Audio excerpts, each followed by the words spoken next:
Hello guys, সকাল সকাল চলে আসলাম রান্নাঘরে রোজকার মতন। এখানে দেখো পটলের চোকলা সিদ্ধ করে বেটে নিয়েছি। এর ভিতরে টমেটো দিয়েছি, কাঁচা লঙ্কা, রসুন, তারপরে ধনেপাতা, কাজু বাদাম দিয়ে দেখো পুরো শুকনো করে টেরে নিয়েছি। তোমরা এইভাবে করে খেও পটলের চোকলা বাটা।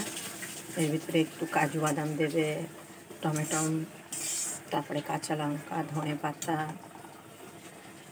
অল্প একটু চিনি, রসুন দিয়ে বেটে পুরো টেলে নেবে। আজকে ছিল পটলের চোকলা বাটা, হয়ে গেছে। এখন আমি নামিয়ে নেব। হালকা করে একটু চিনি দিয়ে দেবে। এখন আমি নামিয়ে নেব। দেখো বাটাটা হয়ে গেছে, আমি নামিয়ে নিচ্ছি। তোমরা ওইভাবে করে খেয়ে কমেন্টে জানিও তোমাদের পটলের চোকলা বাটা কেমন লেগেছে। যদি ভালো লাগে একটু লাইভ একটু শেয়ার করে দিও। যা যা বলেছি সব দিয়ে করে খেয়ে কমেন্টে জানিও তোমাদের কেমন লেগেছে। যদি তোমাদের ভালো লাগে একটু লাইভ একটু শেয়ার করে দিও।